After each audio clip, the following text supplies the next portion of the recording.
Well, what the chat was going back some I holidays know there. what trending is better than anybody in the world. I've been trending my whole life. From the day I was born, I've been trending. I like the good publicity and I like the bad publicity. It all plays. Who is Donald Trump?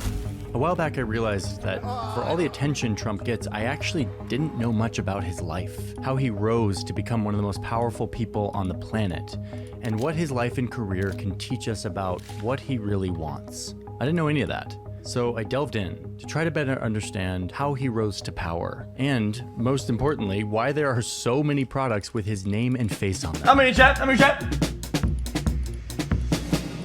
It is not a toupee, okay? Okay? All right. Will you please inform the public? So join me as we explore the rise of Donald Trump. Rich, ruthless, and famous, known for the buildings he's built and the wives he's divorced. He played Monopoly, but more than Monopoly, he played with building blocks.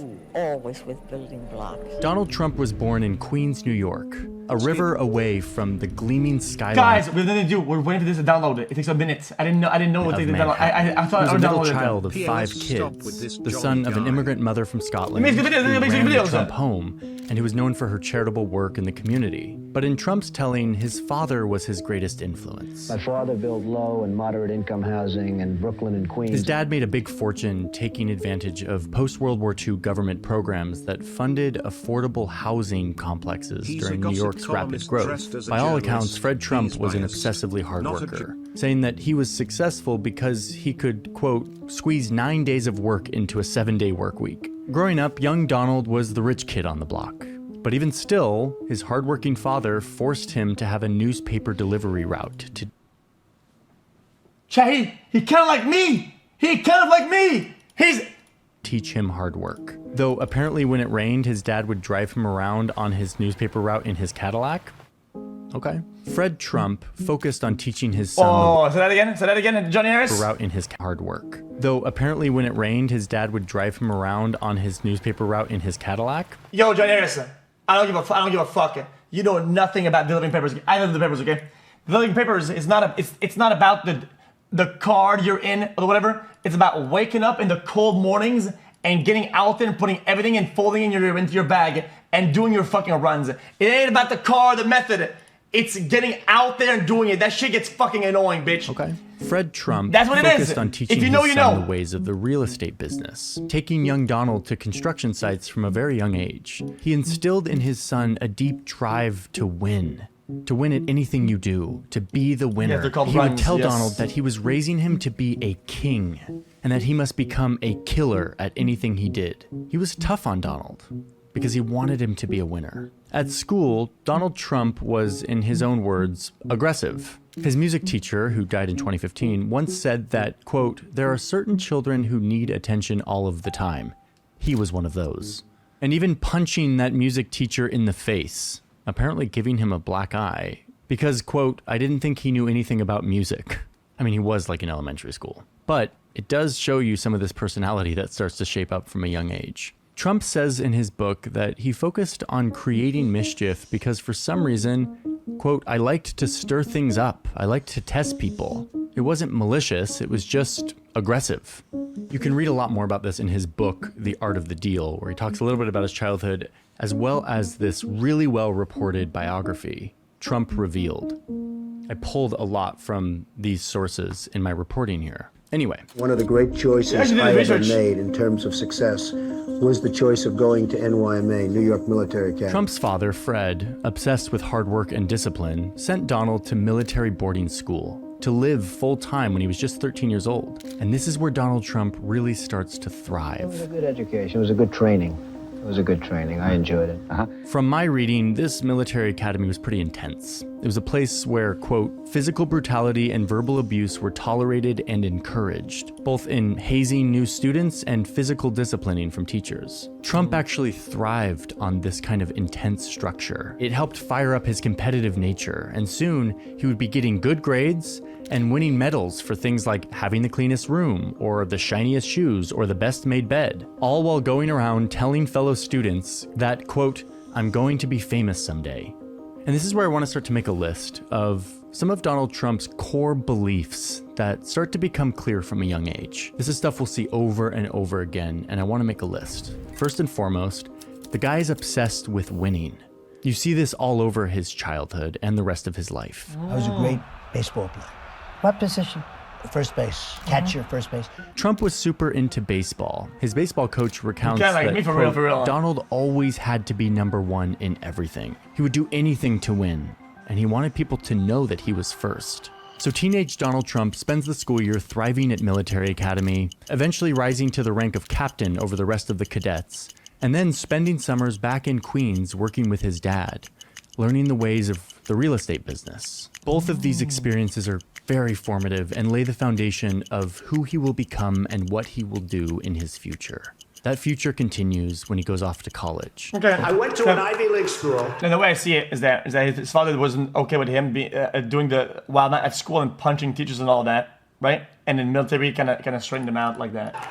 I'm very highly educated. I know words. I have the best words. Trump gets into college probably didn't have time to raise his still doesn't know child exactly properly. what direction he's going to take. He considers going to film school in LA to become a filmmaker. My other fantasy as I got older was to do movies. I wanted to be a movie maker. Man, what an alternative world that would be. Donald Trump, the movie director. Oh, no, man, Down the hall and was, to the like left. Thanks. I like keeping a low profile. If only.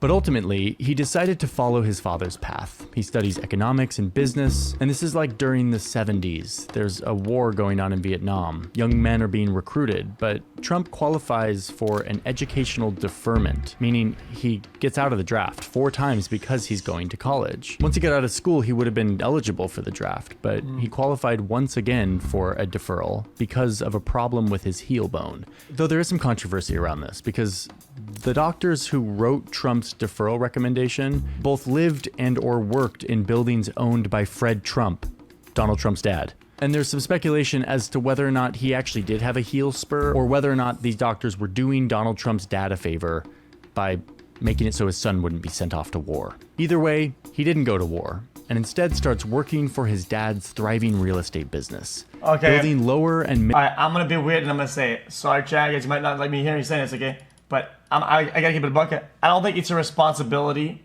to find a unbiased, way out doctor if you have a doctor like that lives nearby that you know of. middle-income apartment buildings in Brooklyn and Queens. And then there's this moment in 1964 that shows us another important part of his personality. We'll make it the second item on our list here. There was this huge bridge in New York that had just been completed. It was a massive feat of engineering, connected Brooklyn to like Staten Island or something. Fred Trump was invited to the opening ceremony of this bridge, and he invited his son Donald to be present. Donald sat there in the crowd and noticed that during this celebration of the bridge, the guy who actually designed the bridge was there, but he was just off in the corner. Quote, "No one even mentioned his name," recalls Donald. He goes on to say, quote, "I realized then and there that if you let people treat you how they want, you'll be made a fool. I don't want to be made anybody's sucker." They just took us for a bunch of suckers. This is a huge one. That for Donald Trump, it's not just about winning. It's that you must fight for recognition. That if you're not the center of the show, you're a sucker. Recognition and attention matter a great deal to Trump from a very young age. I'm an artist. In a certain sense, I'm an artist. I build the greatest buildings in the world. Okay, so Trump joins his dad's business and he starts really learning the ways. And I started off making little deals in Brooklyn and Queens with my father, and they seemed to work out. He's only in his 20s, but he quickly runs into some big issues that would redirect the course of his life. At this point, we're in like the 1970s. The Civil Rights Act had just passed, which made it illegal to discriminate against people based on their race. And to enforce this, the US government, the Justice Department, would send agents undercover around to different apartment complexes to make sure that landlords weren't discriminating on who they rented to. This was a routine thing that they were doing, and it eventually happened to the Trump apartments. The DOJ would send in a black person undercover to apply for an apartment, and they quickly started to see a pattern where black or Hispanic people would be told that there was no available units in that complex. And then right after, the DOJ would send in a white person looking for the same type of apartment, only to find that suddenly there was room in that apartment complex. Department of Justice officials did this over and over and started to see a pattern of systematic racial discrimination. And on one day in 1973, Trump and his dad are hit with this lawsuit. The United States of America v. Fred Trump, Donald Trump, and Trump Management, Inc. The DOJ is hitting him with this lawsuit over allegedly discriminating against people based on race or color. They found that managers would mark... I actually like that they took it to the level that it should have been and actually send people in and test the fucking... the rental difference. applications with a C, that's good. indicating color. But yeah, these are one of these rental It's the biggest applications, gotcha. and this may be the C that they are referring to here in the remarks section. I don't actually know, I haven't verified that, but in one testimony, a doorman for Trump's property said that he was directed to tell black applicants that the rent was twice as much as it actually was. And then when they asked the super why they denied certain applicants, the super replied that he was, quote, doing what my boss told me to do. I'm not allowed to rent to black families. Jesus. The DOJ found that this was widespread, happening all over in Trump's at least 14,000 units. This lawsuit was a pretty huge deal. It was one of the largest fair housing cases at the time. Here's the New York Times front page the day after this came out. Major landlords accused of anti-black bias. Much now, but had to use my Prime for this month. That's insane because these are the ones that got caught and a big profile case or whatever. But imagine all the cases that weren't caught, the smaller ones, more like one person apartment complex or like one owner or whatever. This because this is a big case or whatever. Imagine all the ones that were not. 27-year-old Donald Trump was furious. But instead of admitting to these allegations and settling with the DOJ, he fought back. And this is where we get to the next item on our list, which is a pattern we'll start to see, which is that when Donald Trump is called out for something, his response is often to fight no matter what.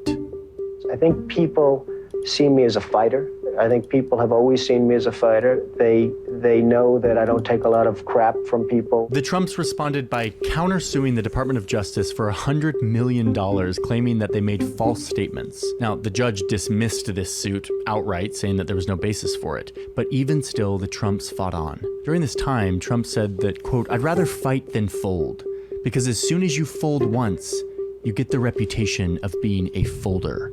So he kept fighting for years, even though there wasn't really a solid defense there. And finally, he was forced to fold. But watch how he does it. Watch what he prioritizes. He strikes a deal with the DOJ that allows him to admit no wrongdoing, but that would require him to make a bunch of changes, like emphasizing that his apartment complexes are open to people of all races, taking out ads in the paper saying that Trump apartments actually do welcome black renters. But he didn't have to admit any guilt, and that is a point of pride for him. We settled the suit with no admission of guilt.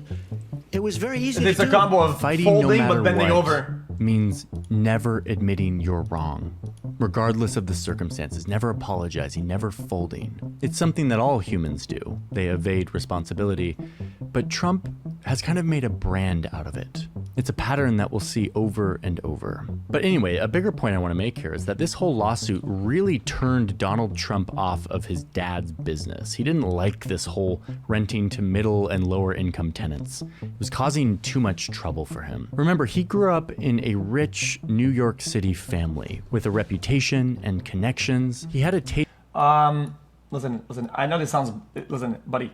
Tell me landlords can decide to whom they want to rent to. Brother. This guy the word discrimination just went way above your head. Like way above. For prestige and luxury and wealth and attention. And none of that was out here in Queens. So in his early 30s, he starts to turn his attention. If you have the same criteria as somebody else, all the same, 1-to-1, but you're black and you're denied or the rent is higher, that's discrimination, racial discrimination. That's across the river, toward Manhattan, the epicenter of wealth, prestige, excess, and attention. Like what? The high life of New York City. And it wouldn't be long before he was at the top of it all. And this is where we need to take a slight diversion, and for that, I'm going to sit over here. You've heard me talk about NordVPN. I'm a big fan. When I'm on Market now, from a real estate standpoint, has probably become the hottest city in the world. People are flocking here by droves. Well, they weren't flocking here by droves right away. In fact, when Trump moved to Manhattan, Manhattan was kind of a city in decline. It was full of empty, crumbling buildings, kind of like a faded memory of its glory days. But Trump came in with a huge vision, a huge enthusiasm to resurrect the city at a time when most investors were pretty sheepish about putting their money in this crumbling city. He's kind of Check like out this New York Times feature on Donald Trump around this time. Tall, lean, blonde with dazzling white teeth, a glib, non-stop talker who believes that, quote, New York is either going to get much better or much worse. And he's predicting that it's going to get, quote, much better. It was a pretty good prediction. Over the next decade, Trump used his father's company connections, money, reputation to buy old decaying buildings and give them glitzy renovations. And we purchased the old Commodore Hotel, and we've reconverted that now into about $110 million Grand Hyatt Hotel, which is... This includes the purchase of this old department store on Fifth Avenue, atop which he built his signature project, Trump Tower, a 68-story building in Midtown Manhattan. Wait, or was it... Chat, did they demolish and rebuild, or did they just give it a nicer outer 58 layer? floors. Trump sort of has a habit of like exaggerating the number of floors in his buildings. Anyway, the point is, the city kind of loved it. It was a welcome renovation, a unique style of a building, but no one loved it more than Donald Trump himself because he was winning. In a very short time, he had broken away from his life and business in Queens and built a temple unto himself, a physical expression of his love for opulence and status. When it's things that are big or whatever, if you don't love it from the get-go, never do it. And exclusivity. Liking and things attention. is not good enough. You gotta love it. A creation which holds a shopping area where if you have to ask the prices, you don't belong there. Marble, gold, columns, waterfalls, mahogany woodwork, chandeliers, and for Trump and his family, a massive 3-story penthouse that looks like a European palace had a baby with Las Vegas. But remember, winning is not all that matters to Trump. Next, he needed to make everyone know about it. And he needed to control the narrative. The story couldn't be that he had grown up with a rich dad who gave him money and reputation and connections to make a lot of this happen, or that a lot of these deals were made with a combination of tax exemptions, with some fairly shady financial sleight of hand, and at times full-on lies to banks in order to secure funding. That's something we understand now because court rulings have come out to prove how shady a lot of this was. But no. At the time, the story needed to be that he was this smart, hardworking guy. And honestly, there's no doubt about that. But this is where Donald Trump's master storytelling comes into play. Well, is it that showing tax his ability fraud? to subvert the law while crafting a story about his success that people would just eat up. Well, and a big part of that storytelling. Using tax exemptions and using all the tax stuff that's at your disposal, you have to do it. It's your duty to it. It's another one of his. It is literally your civic duty to do so. A fantasy. I mean, and I'm not speculating on this. In his book, he says that, quote, I play to people's fantasies. People may not always think big themselves, but they can still get very excited by those who do. That's why little hyperbole never hurts. People want to believe that something is the biggest and the greatest and the most spectacular. This is truly one of the most important things on this list, because I think he's right. I think people do like to be sold a fantasy. I like it. Man's got it made, got everything. He started crafting this big fantasy image of this rich, no BS talker. He became good at getting in front of the camera, telling the story that you want to hear. I'm a rather, and you will be surprised, but I can be a he didn't do rather it right. humble Got it. person if I want to be. I like to be non-controversial. Have you folks noticed that? By the mid-1980s, Trump's tower and big personality had made him famous, giving him the platform to keep selling his fantasy persona as a rich party animal, always surrounded by women and famous people. And there was perhaps nowhere that helped elevate this image and storytelling more than the New York City tabloids. I mean, 22 days in a row or something on the cover of the tabloids. It's never been anything like that. Trump appeared on the front page of the New York tabloids 87 times in the course of 15 years. And this was not by accident, it was by design. This was a part of his strategy. He learned how to hack the media really early on. This idea that no matter how much bad press you get for shady business like racial discrimination, bribing people. I gotta be honest with you, okay, dude. If the media falls for dog shit, they deserve it because brother, they create that world of dog shit. People that have connections to the mob, They should get allowing baited his all the time. casinos to be used as money laundering. They fall All for of it. this can be washed away if you distract people with a tantalizing, glamorous lifestyle. Sell them a fantasy, because that's what they want. Or better yet, in his own words in 1991 in an Esquire interview, quote, "You know, it really doesn't matter what they write, as long as you've got a young, beautiful piece of ass." This would prove to be true, and still is true. And the tabloids were his megaphone for this strategy. The reputation of Donald Trump, the man who dates a different woman every year. I want to talk a little bit more about the tabloids because I feel like this was like his boot camp for learning how to work human psychology and the media to get attention. He became an expert at getting people to pay attention to him for good and bad, and finding a way to get whatever he wanted to appear in print. Like, for example, when the tabloids were covering his struggling marriage with his first wife, Ivana Trump, who he later had 3 children with, he and Ivana faced off trying to shape the tabloids' narrative by fostering relationships with different columnists and planting information. Trump had been having an affair with actress Marla Maples, who later became his second wife and the mother of his 4th child. And this affair, this tension, became so juicy to the New York tabloids. It was everywhere. And instead of hide from it, Trump fueled it because it added to his image. It was these years where he really learned that all press was good press. He also got really good at planting rumors using fake names like John Miller or John Barron. Yes, I'm literally saying that Donald Trump would call journalists and pretend that his name was John Barron to give them information that would benefit himself, Donald Trump. Like here he is in 1984 calling a Forbes reporter who was assembling a list of the 400 richest Americans. Okay, what's your first name, John? John Barron. It sounds just like Trump. We know that it's him pretending to be John Barron, saying that he's the vice president of the Trump Organization, and saying that he knows how much Trump owns of the family business, and thus how rich Trump is. Okay, and when you say, in excess of 90% of the ownership, I believe? I'd say in excess of 90. In fact, well, it's really closer to even the ultimate, but it's in excess of 90%, yes. If it's not obvious, he's lying. He's playing pretend. He didn't own 90% of his dad's business. And guess what? It totally worked. Forbes ended up coming out with a list that said that Donald Trump was worth $100 million. But later we learned that he was only worth $5 million. Man, if only it was that easy today. Like, reporters not skeptical back then? This guy obviously sounds like Donald Trump. I mean, listen to him. Just consolidated. I think last year somebody showed me the article, and I think you had 200 and 200. And really, it's been pretty Did they not verify their sources or whatever? Did that consolidated now for the most part. And if you're skeptical, Trump himself testified in court that, quote, "I believe I occasionally use that name," referring to his use of John Barron as a fake name. Trying to ready to play games or what?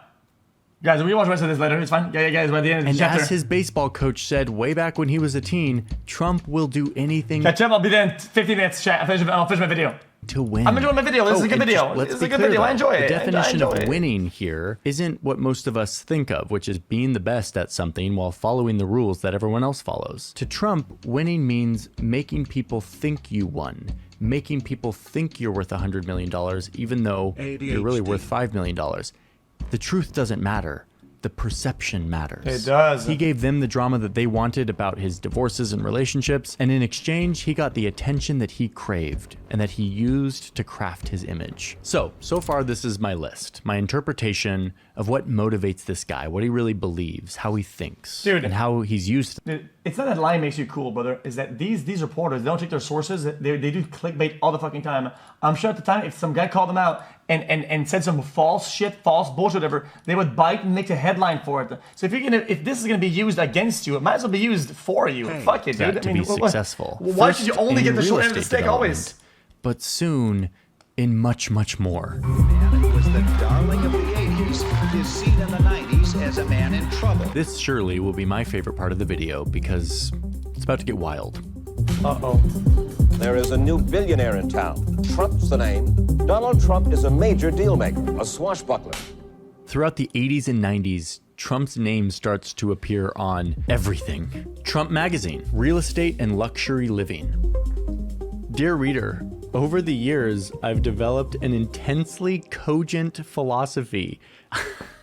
And then he launches an airline. Donald Trump bought the Eastern Shuttle for a price tag of $365 million. The Eastern Shuttle is no more. Tomorrow morning it will be the Trump Shuttle. Planes with leather seats, faux marble, gold-plated sinks, carpet that was so thick that the flight attendants couldn't push their drink carts. To which Trump responded, unsurprisingly to anyone, tell them to push harder. We are going to run the best airline in the industry, and we really don't anticipate any problems. The airline did fail within a couple of years, but remember our rules. We don't admit defeat. He claimed that it was a success. He launches a board game, Trump the Game, which is effectively Monopoly, but with a few tweaks. We got the instruction booklet with faux marble texture. I would be disappointed with anything less. We got $100 million bills, Monopoly money with Trump's face on it. You got real estate, you got investors, you got casinos, hotels. The game represents everything that Trump wants you to believe about him and parts of his real life. He had built a real estate empire. I win. You always win. Trump opens a slew of casinos in New Jersey that help revive Atlantic City. These casinos were over-the-top, excessive luxury, just like everything Trump touched. He helped start an American football league to compete with the NFL. And the answer is we are in a form of war right now with the NFL. There's no question about it. That didn't work out. He launched a vodka brand. I have it right here. Success Distilled. Even though, side note, Donald Trump doesn't and apparently hasn't ever drank alcohol. I'm glad I'm not a drinker. I mean, I've never had a drink in my life. This also no longer exists and was very expensive, but I did it for the fans. Chat, when people say they don't drink, I usually always believe it 100% of the time until they lie about it. Until they get caught, whatever. Because I think it's the right thing to do that. I think it's fair enough. It's not a crazy lie. It's not a crazy thing. It's not, because I just believe them. I think it's important. Why? Because it's one of your core fundamentals, and I gotta respect that from somebody. $20 on sale. The world's finest super premium vodka. Guys, if they lie, it's okay. Well, I mean, you lied about that. It says a lot about you, and you're a dumb fuck. But it reflects a lot poorly on you and to yourself, from yourself, right? But so there's not much of a I lose if somebody lies. They're stupid. That's all. Trump, his wording, like I swear, it's just like super premium, the finest, the best, like everything's the best. Everything's the best. And then, of course, there's the beauty pageants. A big part of Trump's image was that he was consistently surrounded by women.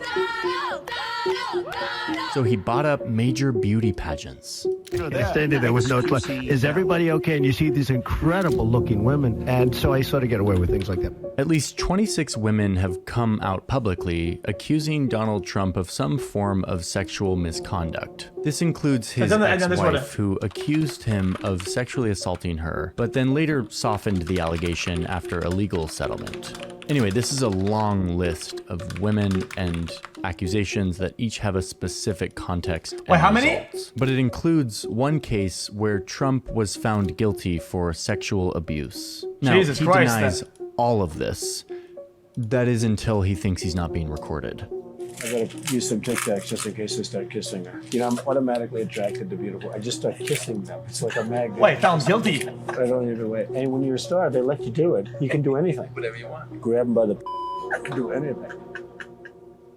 But this didn't stop Trump from continuing to rise as an icon how can you say relatable fame and fortune. He continues to put his name on everything, turning, as one Trump Organization executive put it, quote, from a serious businessman into a cartoon. He's on the cover of Playboy. He creates a real estate investing course that he calls his university, which he eventually got massively sued for. He launches a travel and tourism website, a mortgage company, a home and furnish. Wait, hold on. This looks like all the Tate shit. Investing course that he the calls his university, which he eventually got massively sued for. He launches a travel and tourism website. It all looks like the Tate shit. A mortgage company, They just a home and copycatted furnishing brand. Finally, the same luxury and comfort I demand in my hotels. A men's clothing line, including ties. Okay, wait, side note, I have a funny story here. When I was a Mormon missionary and I had to wear this every day, the only way to express yourself is with a tie. And so we would trade ties with each other. And the most valuable ties were Trump ties because they were like so, I don't know, they just had weight. They just had brand power associated with them.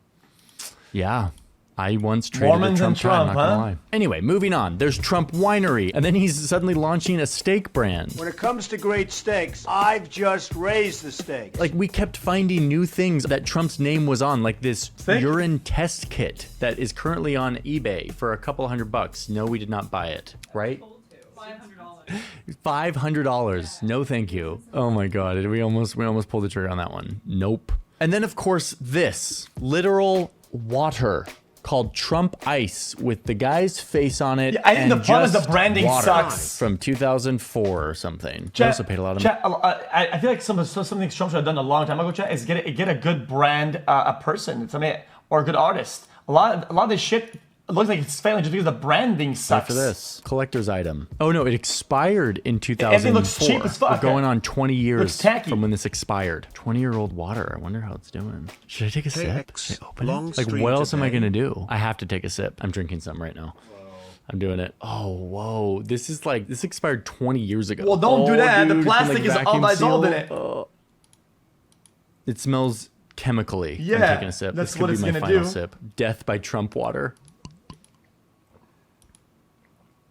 No, I'm just kidding. Wow. Okay, Trump water. Tastes like prestige. Like this guy could brand anything with his name and face. He'd become a symbol. But what you have to know about all of this stuff is that he didn't own most of this. He's really just licensing his name. Like all around the world, you see these buildings. They have the Trump name on them. But Trump or his organization didn't build them. They don't manage them. They simply give the people who do own them permission to use the name to signal a sense of prestige, brand power. Trump's image had become his greatest asset, appealing especially to the American middle class. Because even though Trump came from extreme wealth, he presented like an everyman. He was a plain talker, he had an outer borough Queens accent, and yet he had it all: the money, the women, the luxury. And this pull yourself up by your bootstraps reputation of having earned it from the ground up. A Disneyland-esque version of the American dream, which was a mix of half reality and half fantasy. Well, that's what the American dream is, We're used to a let's lot be of this honest. stuff now. Celebrities and influencers putting their name on stuff to sell someone else's product. But back in like the 80s, most people would see all of these products and think that like Trump owned all of it, that he had this massive empire with dozens and dozens of products. Leasing his name allowed him to build an empire of products, but without using his own cash. And when these businesses failed, as nearly all of them eventually They just did, pull out easily. Trump could pocket his profits, cut ties, without facing the fallout of the business folding. Now, let me be clear. Chat, 9 minutes, chat. I'm not I'll be saying up that with this them. is illegal or even unethical. If anything, it was smart. I guess my takeaway here is that Trump's main skill wasn't being a businessman in the traditional sense. It was being a marketer, a showman, see the invoice. the sales pitch, the ability to sell himself,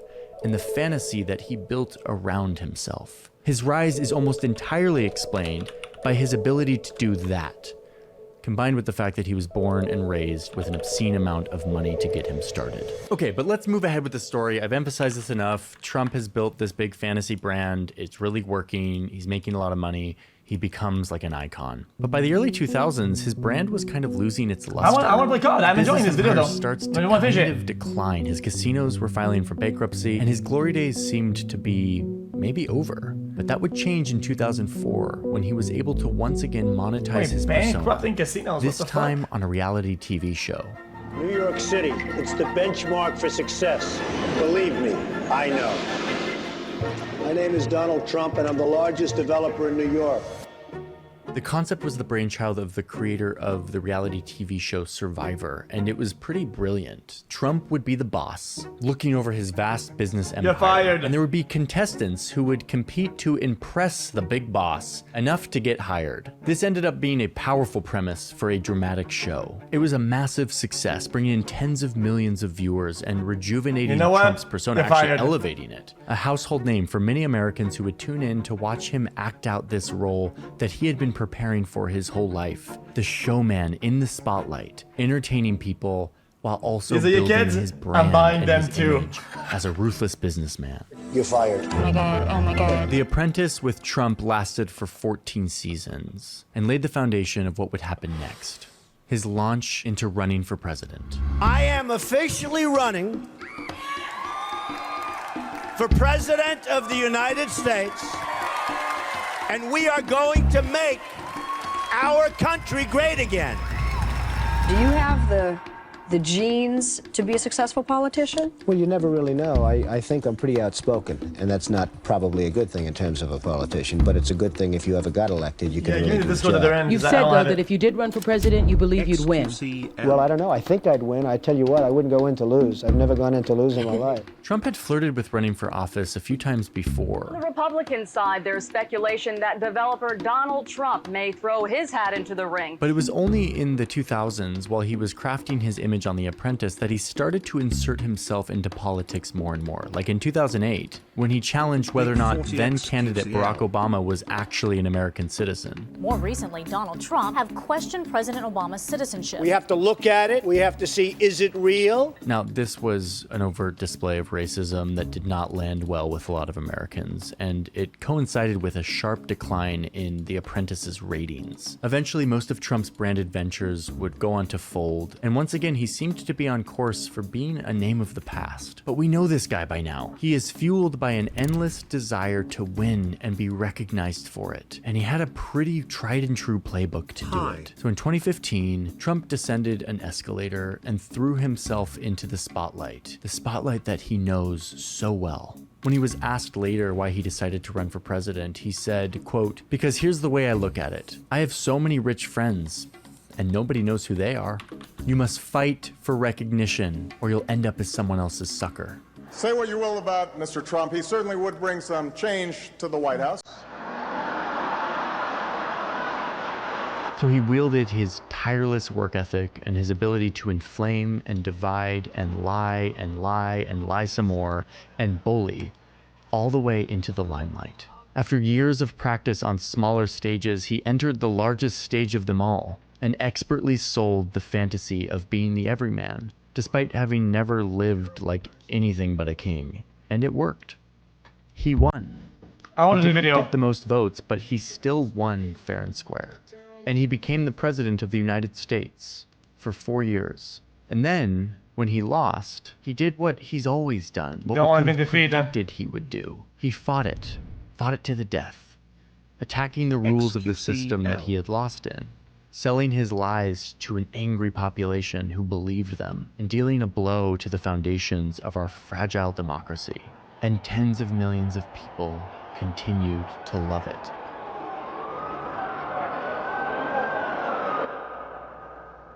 There's a reason why Republicans who understand how power works are scared that he's back, that he's running for president again. Dick Cheney, the epitome of a conservative Republican, said that, quote, "In our nation's 248-year history, there has never been an individual who's a greater threat to our republic than Donald Trump. He tried to steal the last election using lies and violence to keep himself in power after the voters rejected him. He can never be trusted with power again." He's one of the many Republicans, including his previous vice president, who understand how our country works, how delicate our system is, and who see clearly how this person does things. And it scares them. It scares them for the very existence of our country. This is not typical political fighting. This is weird. This is different. This is a genuine worry for the system itself. A system that now, thanks to a new Supreme Court ruling, gives a sitting president immunity from the law, right at a time when indictments from government prosecutors are racking up against Donald Trump. Not because the deep state is out to get him, not because the Democrats have coordinated this, but because he has broken the law, and our system is working to make him stand accountable. Today, an indictment was unsealed, charging Donald J. Trump with conspiring to defraud the United States, conspiring to disenfranchise voters, and conspiring and attempting to obstruct an official proceeding. As Trump runs again for the White House, I've been seeing these same ingredients play out, these beliefs, these behaviors. He has a tried and true playbook, and he'll use it over and over again. I mean, just look at this side by side that The Daily Show recently did. Joe Biden is a failed president. She was a failed vice president. The worst president in the history, the worst vice president in history. He is incompetent. She's incompetent. She can't talk. She can't talk. Low IQ. He's a low IQ individual. She happens to be really a low IQ individual. She really does. She has a very low IQ. After studying his life And watching him lead my country for 4 years, it feels clear to me that Donald Trump will continue to pursue this playbook, these beliefs, this lifelong ambition to win, to not be anybody's sucker. Oh, he's repeating win it. And to get recognition for it, recognition that he so deeply and nakedly craves. This is what he's been doing his whole life, to win at all costs, to do whatever it takes. And my genuine worry, like that of Dick Cheney's, is that this time he's willing to rip apart the entire country in the process. Whoa. I've made a Almost similar Halloween video xQc, for the other xQc, candidate running, xQc, Kamala Harris. That video comes out next week. It is a similar biography commentary. This got out of hand really quick at the end. They kind of ramped up in the opinion. On Kamala's life. I've tried to approach both of these with a non-biased lens, but at some point I also have to say what I observe and what I see. You know, I really feel like my view of Trump was expanded through this research. I was able to humanize him and see him in a different way and understand him. I enjoyed the video. I think this video was pretty good. Yeah, regardless of the ending and his opinion or whatever, I thought the objective reporting was pretty good.